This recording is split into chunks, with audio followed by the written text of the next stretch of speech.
Premium triplex villas at Bachpalli, APR Projects.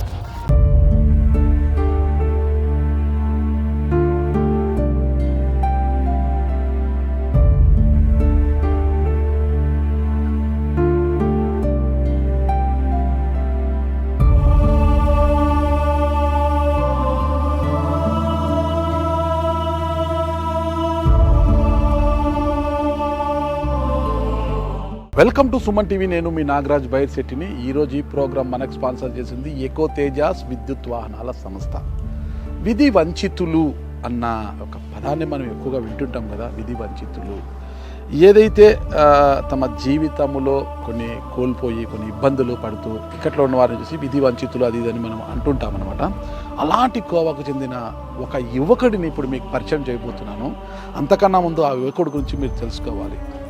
తనకు 10 ఏళ్ల వయసున్న సమయంలో ఒక విద్యుత్ తీగని తెలియకుండా పట్టుకోవడంతో విద్యుత్ షాక్తో ఎడమ చెయ్యి ఇంతవరకు ఆయనకు కట్ అయిపోయింది.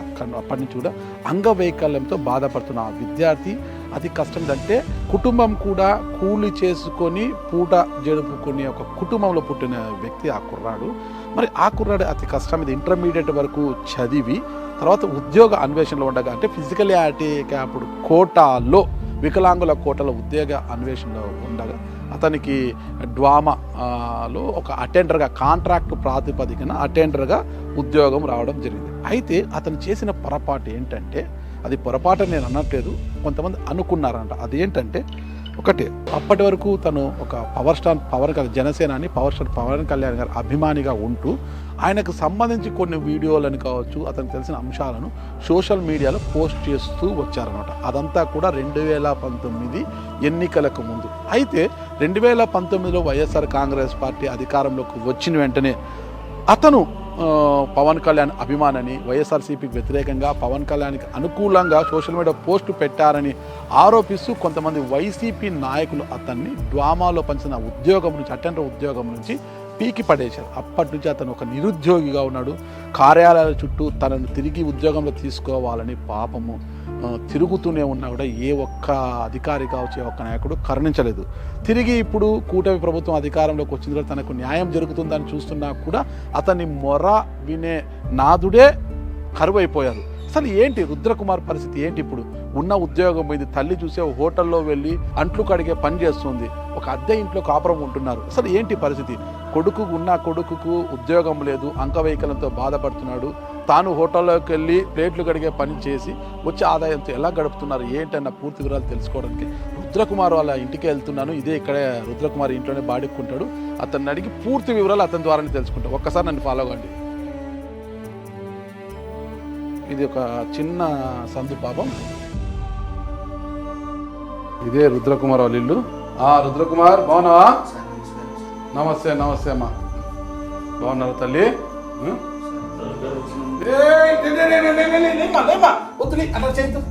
వద్దు, తప్పు అది చేయకూడదు. కూర్చో నువ్వు కూర్చో. సార్ 2016లో నాగభూషణం సార్ ఉన్నప్పుడు సార్ పల్లె రఘునాథ్ రెడ్డి గారు పంపించినారు సార్ ఉద్యోగం. రఘునాథ్ రెడ్డి గారు మంత్రి? అవును సార్, ఎక్స్ మినిస్టర్. నాగభూషణం ఎవరు సార్? పిడి గారు సార్. ఓకే. ఆయన చనిపోయినారు సార్. తర్వాత 2019లో నన్ను ఇట్లా ఈ గవర్నమెంట్లో తీసుకున్నానని, అదిగాక జనసేన యాక్టివ్గా మెంబర్గా ఉంటారని నన్ను టార్గెట్ చేసి తీసేసినారు సార్. అదే పనిగా సార్. మీ కుటుంబం గురించి మీ నాన్న పేరు ఏంటి? సార్ మా నాన్న గోపీనాథ్ సార్. గోపీనాథ్ ఏం చేస్తుంటాడు ఆయన? సార్ ఇప్పుడు ఎట్లున్నాడో తెలియదు సార్. ఎందుకు వెళ్ళిపోయినాడు సార్ మా దగ్గర నుండి? వెళ్ళిపోయినాడు. ఎంతమంది అమ్మా మీకు సంతానం? ఇద్దరు సార్. ఇద్దరు కొడుకులు. పెద్ద బాబు MBA చేయించినాను సార్. MBA చదివించినాను. MBA చదివించినాక ఉద్యోగం కావాలని 5 ఏళ్ల నుంచి మాకు దూరంగా ఉన్నాడు సార్. ఎప్పుడో వస్తూ ఉంటాడు, నేను గవర్నమెంట్ జాబ్ కొడతాను అని 5 ఏళ్ల నుంచి అది Group 2కి ప్రిపేర్ అవుతా అన్నాడు. మీ భర్త ఏం చేసేవాడు? అప్పుడు స్టోర్ ఉందని ఇచ్చింది సార్. మీ భర్త ఇప్పుడు ఎక్కడ పోయాడో తెలియదు. ఇప్పుడు నువ్వేం పని చేస్తున్నావు తల్లి? హోటల్లో, ప్రియదర్శిని హోటల్లో సామాన్లు కడిగేకపోతాను సార్. ఇంతకు ముందు మధ్యాహ్నం డ్యూటీ చేసేదాన్ని. అప్పుడు ఆరోగ్యం బాగుండే సార్. ఇప్పుడు 1 సంవత్సరం అయింది, ఆరోగ్యం బాగాలేదు. షుగర్ ఉంది, BP ఉంది సార్ నాకు. మరి ఒకసారి అట్లా రోడ్లో పోతా అంటే ఆటో వాడు గుద్దినాడు సార్. ఈడ ఎముక క్రాక్ ఇచ్చింది సార్. క్రాక్ ఇచ్చింటే అప్పుడు ట్రీట్మెంట్ తీసుకున్నా సార్. షుగర్ వల్ల ఏమి ఇబ్బంది ఉంది? ఇంకా షుగర్ వల్ల గాయమైనాయి సార్, గాయాలైనాయి, కాలుక తల్లి గాయాలైనాయి సార్. ఆల్రెడీ ఇది చూపించిన సార్ గాయమా? నిన్న సంవత్సరం చూపించినారు సార్. అప్పుడు డబ్బులు ఏం తీసుకోలేదు సార్, అంతే. ఇప్పుడు మళ్ళీ అది ఇక్కడ అయింది సార్, అదే అయింది సార్, నేను ఏం చేయలేదు సార్. ఇట్లే రోజు పనికి పోవాలా హోటల్కి? పోవాలా సార్, పోకపోతే ఎట్లా సార్? మాకు ఇస్తారమ్మా 250 ఇస్తారు సార్, సాయంకాలం 5 నుంచి 10 వరకు సార్. ఏం సరిపోతుంది తల్లి? ఇంటి రెంట్ ఎంత ఇది బాడిగా? 3500 సార్. 3500 బాడీకి పోతే మాకు రోగాలకి సరిపోతున్నాయి సార్. ఆడికి ప్రైవేట్ గా తక్కువే చూపించుకునేది, చూసుకొని ఈ సరిగా తిండి తినక, మంచి తిండి తినక, పప్పు అన్నం తింటే ఏమొస్తుంది సార్? బలం వస్తుందా సార్?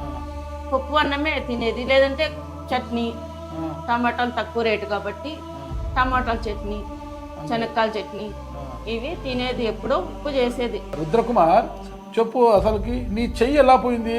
సార్ చిన్నప్పుడు హాలిడేస్లో సార్ క్రికెట్ ఆడుకున్నాను, మిద్దిపైకి పోయినాను సార్.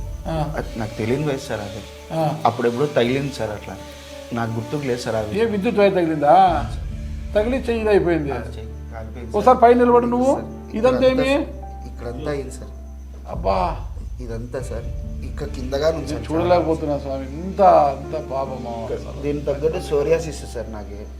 ఈ తలకి చూడండి ఎంత తలకి ఎంత దేవుడా. అసలు కూర్చో బతికేది వేస్ట్ సార్, నిజంగా బాధపడద్దు. సరే ఎంతవరకు చదువుకున్నావు నువ్వు? ఇంటర్ అయిపోయింది సార్. ఇంటర్ అయిపోయింది. తర్వాత డ్రామాలో అటెండర్ ఎప్పుడు జాయిన్ అయినావు నువ్వు? సార్ 2016లో అయినాను సార్. 2016 కింద అంటే హెయిర్ బేసిక్ కింద చేయించుకున్నాను. ఓకే 4,000 ఇస్తాను. ఫస్ట్ 5,000 ఇస్తాను సార్. తర్వాత పీడీ సార్కి రిక్వెస్ట్ పెట్టుకుంటే 6,500 ఇస్తాను సార్. మళ్ళీ తర్వాత ఈ సార్ని ట్రాన్స్ఫర్ చేయించిన తర్వాత నా జ్యోతి బసు సార్ అని వచ్చినారు సార్. ఆ సార్ కమిషనర్ గారు చెప్పినా కూడా లెటర్ పెట్టలేదు సార్ ఆయన. ఓకే రైట్ అమ్మా, నీకు 6,500 జీతం ఇస్తాను. నీ ఉద్యోగం ఎందుకు పోయింది? ఎప్పుడు? 2016లో ఉద్యోగం వచ్చింది అంటే అప్పుడు తెలుగుదేశం ప్రభుత్వం నీకు ఉద్యోగం వచ్చింది సార్. 2019 ఎలక్షన్స్ అయిపోయిన వెంటనే సార్, నెలకే సార్. ఎందుకు తీసేశారు నిన్నే? నేను ఈ గవర్నమెంట్లో ఉన్నానని, జనసేనలో యాక్టివ్గా ఉన్నాను సార్. అదే కారణమే సార్. అదేనా? అదే సార్. ఈయన ఎవరు సార్? భవానీ రవికుమార్ అని సార్. ఓహో, అనంతపురం జనసేన నాయకుడు. అవును సార్. ఈయన పవన్ కళ్యాణ్ సార్. ఓకే పవన్ కళ్యాణ్ గారు. పచ్చబడి పిచ్చుకున్నావా ఛాతి మీద? అంత అభిమానమా? చాలా అభిమానం సార్. ఓకే భవానీ రవికుమార్ అన్న సార్. ఎందుకంత పిచ్చి పవన్ కళ్యాణ్ అంటే? ఏమో సార్, అది తెలియదు సార్ నాకు. ఆయన అంటేనే ఇష్టం సార్. అంతే సార్. అంటే కేవలం నువ్వు పవన్ కళ్యాణ్ గురించి ఉందంటే పవన్ కళ్యాణ్ మీద ఏమన్నా పోస్ట్ పెడతాను సార్. పోస్ట్ డైలీ మామూలుగా పెడతాను సార్. ఓట్ ఫర్ గ్లాస్ అట్లాంటివన్నీ పెడతాను సార్. దానికి టార్గెట్ చేసి తీసేసినారు సార్. ఎవరు తీసేశారు? పీడీ గారు సార్. పీడీ గారు ఎందుకు ఇస్తారు? ఎవరైనా చెప్పింటే తీసేస్తాడు? అదే సార్, ఆ టార్గెట్ చేసి చెప్పారు. అక్కడ ఉండేవాళ్ళు సార్, అంతా అక్కడ ఉండేవాళ్ళు ఆఫీసర్లు సార్, మామూలుగా అటెండర్లు. అధికారులకు ఏం అవసరం మీకు ఉద్యోగం తీసారు? ఎవరు నాయకులు ఎవరు చెప్పింటే తీస్తారు? ఏ నాయకులు చెప్పింటారు సార్? పేర్లు నేను చెప్పలేను సార్, మళ్ళీ నాకు ప్రాబ్లం సార్. ఓకే, ఉద్యోగం నుంచి తీసేసాను. అప్పటి నుంచి మీ అమ్మ జీతంతోనే నువ్వు బతకాలా సార్? తర్వాత పెయింటింగ్ పనికి పోయినాను సార్. పెయింటింగ్ పని ఎట్లా చేస్తావు? పెయింటింగ్ పని ఒక జీతం ఏం చేయలేదు సార్. ఇంట్లో కూర్చొని అంటే నా చేత కాదు సార్. బండికి పోయి ఆనెల ఇవన్నీ ఆనను సార్. ఇవన్నీ వాడిని చూసి నేను ఏడుస్తాను సార్. నేను ఏం చేయలేదు సార్. నేను అందుకు నాకు ఆరోగ్యం బాగాలేకపోయినా కూడా దయచేసి ఏ బండికి పోయినావు నువ్వు? బండి సార్ ఇప్పుడు ఐచరికి పోతాను సార్. ఆయన నాకు లైసెన్స్ ఏం లేదు సార్. ఏదో దేవుని దయ వల్ల అది వచ్చింది సార్. ఐచర్కా sir? Mini Eicher sir, Tata Ace. ఇట్లా సింగిల్ హ్యాండ్తోనే సార్. సింగిల్ హ్యాండ్ డ్రైవ్ కూడా చేస్తాను? అవును సార్, చేస్తాను సార్. డ్రైవ్ గేర్ అంతా చేస్తాను సార్. దేవుని దయ వల్ల ఏదో అవకాశం వచ్చింది సార్. అట్లా లైసెన్స్ అయితే లేదు సార్ నా దగ్గర, కానీ ఆయన నా ముఖం చూసి పెట్టుకున్నాడు సార్. ఎక్కడ పట్టుకుంటే ఇబ్బంది కదా నీకు? చూస్తే 2 చేతులు లేవు. నేను ఏం చేయలేదు సార్ పని సార్. నేను చచ్చిపోమంటే చచ్చిపోతాను సార్. ఎవరు సార్ మా బతుకులు చూసే వాళ్ళు ఎవరు సార్? ఏడ్చి ప్రతిరోజు ఏడుస్తాను సార్. ఆ టెన్షన్ టాబ్లెట్ బిగిస్తాను సార్. టెన్షన్ ఉంది సార్. దాంట్లో ఆ సార్ దగ్గర ఎల్లుండిలో ప్రభాకర్ సార్ దగ్గర చూపించుకున్నాను సార్. ప్రతిరోజు మెడిసిన్కి అవుతుంది సార్ నాకు నెలకు 5,000 10,000. ఎవరు సార్ ఏమన్నా నేను అడగల సార్. డబ్బులు లేక పెద్ద హాస్పిటల్లో చూపించుకుంటాను సార్. బయట చూపించుకుంటాం రామా అంటే డబ్బులు లేవులేరా అని ఇక్కడ ఎవరు చూపించుకుంటాను సార్. ఎక్కడికైనా సార్ ఈ మందులకే, నాకు సోరియాసిస్ మందులకే నెలకు 5,000 కావాలి సార్. ఇచ్చేవాళ్ళు ఇస్తారు ఇప్పుడు ఐశ్వర్య అతను నీకు సార్ 8,000 ఇస్తారు సార్ 8,000 ఇస్తారు సార్. ఓకే. ఇప్పుడు ఓకేమ్మా, వైఎస్ఆర్ కాంగ్రెస్ పార్టీ అధికారంలోకి వచ్చిందే, నువ్వు జనసేన పార్టీ ఇదని తీసేసినారు ఓకేనా. ఇప్పుడు కూటమి ప్రభుత్వం వచ్చింది కదా, ఇప్పుడు మళ్ళీ 2 సార్లు పోయించినాను సార్. ఎవరి దగ్గరికి పోయావు సార్ జనసేన ఆఫీస్ దగ్గరికి కానీ పోయించినాను సార్ మొన్ననే 30th రోజు. ఇక్కడికి పంపించినారు సార్ లెటర్, ఎక్కడికి? మన పీడీ ఆఫీస్కి సార్. అప్పుడు ఒక పేపర్ ఇచ్చినారు సార్. సార్ మేమేం చేయలేము, అక్కడి నుంచే రావాలా అని వాళ్ళు పేపర్ ఇచ్చి చేతులు దులుపుకున్నారు సార్. అదే సార్ విజయవాడ నుంచి రావాలనేసి సార్, అంతా ఇదే సార్. ఎవరు అడిగినా ఇదే సార్, మా అక్కడి నుంచి రావాలంటారు, చేతులు దులుపుకుంటారు సార్. విజయవాడ నారా లోకేష్ గారి దగ్గరికి ఇంటికి వెళ్ళాను సార్. అక్కడ ఆయన సార్ లేరు సార్. నేను పోయిన రోజు రాత్రి అంతా అక్కడే పండుకొని వచ్చినాను సార్. లేదు సార్, ఆ రోజు నేను పోయినప్పుడు ప్రజా దర్బార్ లేదు సార్. కానీ వేరే సార్ సూర్య చౌదరి అని సార్, ఎల్లో సింగం సీఈఓ అంట సార్. ఆ సార్ డబ్బులు వేసినాడు సార్ 2,000. పోయిరాబో నువ్వు అడిగిరా, అడిగి వచ్చి నువ్వు ఫస్ట్ ఇచ్చిపో అని ఇదే సార్ వాట్సాప్ గ్రూప్లో పరిచయం అయినాడు సార్. ఆ సార్ ఇచ్చినాడు సార్. పోయి వచ్చినాను సార్. మళ్ళీ నిన్న చేసినాడు సార్ ఆ సారు. శనివారం ఉంటే పోయిరాపో ఓసారి ఇచ్చి లెటర్ నేను ఊరి ఉంటే చూద్దాం ఏదన్నా ఒకటి అన్నాడు సార్. ఇప్పుడు భవానీ రవికుమార్ అనంతపురం చెందిన షిరిడి సైడ్ స్వీట్స్ ఓనర్ అయినా భవానీ రవికుమార్ యొక్క బొమ్మని నీ ఛాతిపైన పొడిపించుకున్నావు. ఇప్పుడు ఆయన నీకు మద్దతుగా నిలబడలేదా నీ ఉద్యోగం కోసం? సార్ ఆయన లేకుంటే ఈరోజు మీదికి ముందరగానే మాట్లాడేది లేదు సార్. నేను నాకు ఆపద ఆయన ఫోన్ చేస్తే నిమిషంలో నా ముందర ఏదైనా సాయమైనా చేస్తాడు సార్. ఆయనకి ఏం పదవి లేదు సార్. పదవి ఉంటే ఏదైనా అవుతుంది సార్. ఇప్పట్లో అయితే మామూలుగా ఎవరు వింటారు సార్. ఇప్పట్లో ఏదైనా పదవి ఉంటే కదా సార్ ఏదైనా నేనేది అట్లని నేను అడగలేకపోతున్నాను సార్. ఇప్పుడు నువ్వు అంత కష్టపడి ఏషియర్ పోయే బదులు భవానీ రవికుమార్ చాలా స్వీట్ షాప్లు ఉన్నాయి కదా, నీకు అక్కడ ఏదైనా పనికి పెట్టుకోవచ్చు కదా ఆయన. సార్ సింగిల్ హ్యాండ్తో నేను ఏం చేయగలను సార్. ఆపద అంటే నాకు ఫస్ట్ ఫోన్ కాల్ వస్తేనే నాకు ఆదుకునే ఆయన ఈయనే సార్. ఇప్పుడు ఏం మీ పరిస్థితి? ఈ నెలకు 3,500 ఇంటి అద్దె, కరెంటు బిల్లు అన్నీ పోతే ఒక 5,000 అయిపోతుంది. అసలు మీ కుటుంబ మందులు నీకు ఇన్ని ఉన్నాయి, మీ అమ్మకు అన్ని జబ్బులు ఉన్నాయి, మందులు మాకు తినుక్కుంటా ఎట్లా బతుకుతున్నారు? అసలు ఎట్లా ఉంది జీవితము? అంతే సార్, అదే నరకం సార్. నీ డిమాండ్ ఏం కావాలి నీకు? సార్ నాకు ఉద్యోగం కావాలి సార్. నాకు ఏమొద్దు సార్, డబ్బు సాయం వద్దు, నాకు ఏమొద్దు సార్. నా బతుకు నేను బతుకుంటాను సార్. నాకు ఉద్యోగం కావాలా సార్. పవన్ కళ్యాణ్ గారు స్పందించారు. ఎందుకంటే ఆయన చిత్త బొమ్మను ఛాతి మీద వేసుకున్నావు. పవన్ కళ్యాణ్ గారు జనసేన వాళ్ళు స్పందించి సార్ ఒకసారి మొన్న సార్ టీసీ వరుణ్కి ఇక్కడ ఉన్నాడు, టీసీ వరుణ్ పోతుంటాడు పార్టీలో. టీసీ వరుణ్ ఆయన ఎక్స్ దాంట్లో అకౌంట్లో కానీ పెట్టినాడు సార్. ఒక వారంలో నీకు భరోసా ఇస్తానని. ఇంతవరకు ఎవరు పట్టించుకోలేదు సార్. ఎవరు పట్టించుకునే నాదులే లేదు సార్ నన్ను. ఏమమ్మా నువ్వు ఏం కోరుకుంటున్నావు తల్లి? ఏం కావాలనుకున్నావు తల్లి? సార్ నా బిడ్డకి కలెక్టర్ ఉద్యోగం కోరుకోవడం లేదు సార్. మేము బతకడానికి ఉద్యోగం అడుగుతాను సార్. అంతేకాని చాలా సంబంధాలు చూసినాను సార్. రుద్రాకి చూస్తే గినా చేయలేదు కదా అంటారు సార్. ఏం పని చేస్తాడు? చేయలేదు కదా, ఎట్లా పోషిస్తాడు పెళ్ళాన్ని?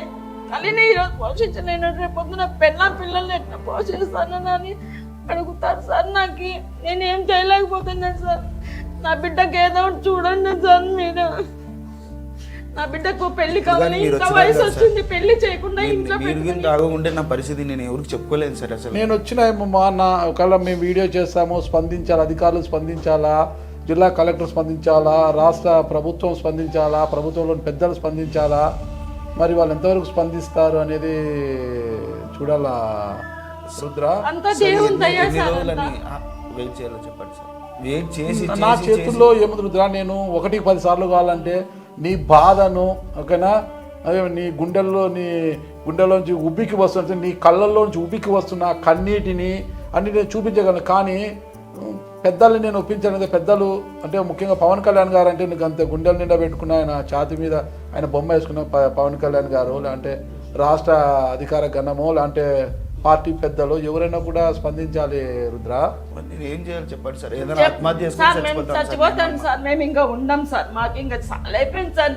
ఈ బతుకు వద్దు, పాడు వద్దు, ఏమి కడుపు కోసమే కదా సార్ పని చేసేలా. తినాలా ఏముంది సార్? ఆడ పని పోతే కానీ తిండి లేదు. ఇంకా అట్లాంటప్పుడు ఎందుకు చేయాలా, ఎందుకు తినాలా సార్? ఎందుకు ఉండాలా సార్? మేము ఎందుకు ఉండాలా? ఇంకా ఏ ఆట పని చేసే చచ్చిపోతే పోతుంది కదా, భూమికి భారమన్నా తగ్గుతుంది. అన్నిటికీ షావే శరణం కాదమ్మా. ఓకే ఎన్నాళ్ళని సార్ కుమార్, ఉంటున్నా? నీకు నీ ఉద్యోగం వస్తే నీకు ఏం ఆర్థిక సాయం కూడా అవసరం లేదు, ఉద్యోగం ఇస్తే చాలు. ఉద్యోగం నాకు ప్రభుత్వం ఉద్యోగం ఇవ్వలేదు లేదా మీకు? ఏమీ లేవు సార్, మా బతుకు ఏమీ లేవు సార్. ప్రభుత్వం నాకు పెన్షన్ కూడా వస్తుంది సార్ అంతే. వికలాంగుల పెన్షన్ వస్తుంది, ప్రభుత్వం ఇల్లు కూడా ఇలా ఏం లేవు సార్ మాకు. ఇల్లు లేవు, ఏమి లేవు సార్ మాకి. ఏదో ఉన్నామంతే, బతికి ఉన్నాము, అంతే సార్. కడుపు తింటాము, ఉన్నారు రుద్ర అనేవాడంటే ఉన్నాడు, పండుకుంటాను, అంతే. ఇంకేం లేదు సార్ మాకు వచ్చి ఆదుకునే వాళ్ళు కానీ ఎవ్వరు లేరు సార్, బంధువులు లేరు సార్. ఏముంది సార్ మా దగ్గర బంధువులు రావడానికి?